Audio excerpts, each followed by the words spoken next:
زندہ قوت تھی جہاں میں، یہی توحید کبھی؟ آج کیا ہے فقط ایک مسئلہ علم الکلام۔ روشن اس زو سے اگر ظلمت کردار نہ ہو، خود مسلمان سے ہے پوشیدہ مسلمان کا مقام۔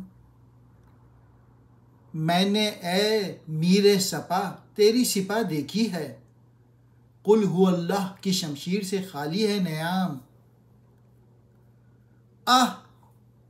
اس راز سے واقف ہے نہ ملا نہ فقیہ، وحدت کردار کی بے وحدت کردار ہے خام۔ توحید مسلمانوں کا پہلا فریضہ ہے۔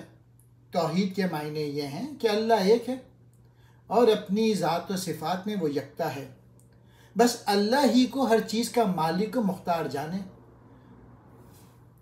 علامہ اقبال نے اس نظم میں اسلامی عقیدہ توحید کے حقائق بیان کیے ہیں۔ ایک زمانہ تھا جب مسلمان قرآن و حدیث کو سمجھ کر پڑھتے تھے اور توحید پر عمل کر کے دنیا میں قوت و شوکت کے مالک تھے۔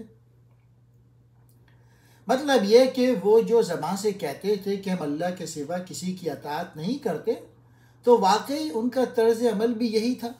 اقبال کا کہنا ہے کہ سرور عالم صلی اللہ علیہ وآلہ وسلم نے ہمیں اللہ کی ذات اور توحید پہ ایمان لانے کا حکم دیا تھا، بس اب ہم نے کیا کیا ہے، ارشاد نبوی کو تو پس پش ڈال دیا ہے اور اس کے برعکس وہ طریقے اختیار کیے۔ چنانچہ آج کیفیت یہ ہے کہ توحید کے اقتضاء پر مسلمانوں کے کسی ملک میں عمل نہیں ہوتا۔ دوسرے شعر میں کہتے ہیں توحید ایک روشنی ہے، اگر اس سے بدعمالی کی تاریکی دور نہ ہو تو خود مسلمان سے مسلمان کا مقام پوشیدہ رہے گا۔ یعنی توحید کے اصول پر عمل کرنے سے مسلمان اپنے اصلی مقام یعنی خلیفۃ اللہ پر فائز ہو سکتا ہے۔ پھر تیسرے شعر میں کہتے ہیں اے مسلمانوں کے لیڈر، میں نے تیری فوج دیکھی ہے، ان کے پاس سب کچھ ہے لیکن توحید کی تلوار نہیں۔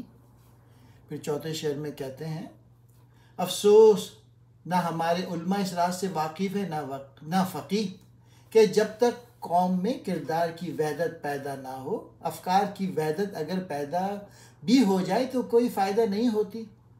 اور حقیقت حال یہی ہے کہ اب مسلمانوں میں نہ وحدت کردار ہے نہ وحدت افکار۔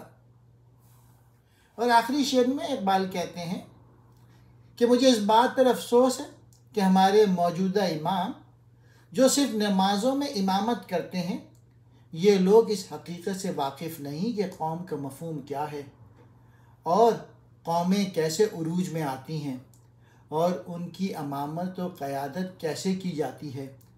یہی وجہ ہے کہ وہ قوم کی رہنمائی سے قاصر ہیں۔ اور ہمارے مولوی حضرات کے علاوہ ہمارے جو قائدین ہیں اور جو رہنما ہیں جو عالی شان ایوانوں میں صوفوں پر بیٹھے ہوئے ہیں، یہ بھی تو اس حقیقت سے نابلد ہیں کہ قوم کسے کہتے ہیں اور قوموں کی امامت کیا چیز ہے۔ اور میری رائے میں یہ ہے کہ لیڈر زیادہ قابل مذمت ہیں، کیونکہ قوم مسجدوں میں تو بہت کم جاتی ہے، دن رات انہی طاقتور لوگوں کے پاس بیٹھی رہتی ہے اور انہی کی خوشامد میں زندگی بسر کرتی ہے۔ توحید کہتے ہیں خدا کو ایک ماننے کا عقیدہ، زندہ قوت ایسی قوت جو اپنے زور پر دنیا پہ غلبہ پائے، مسئلہ کہتے ہیں معاملہ۔ علم الکلام ایک علم جس میں اسلام کے عقیدوں کو عقلی دلیلوں سے ثابت کیا جاتا ہے۔ زو کہتے ہیں روشنی کو، کردار کو، اور امیر سپاہ یعنی فوج کا سردار، سپہ سالار۔ قل ہو اللہ، کہہ دو اللہ ایک ہے، ارشاد ہے سورہ اخلاص آیت کی طرف۔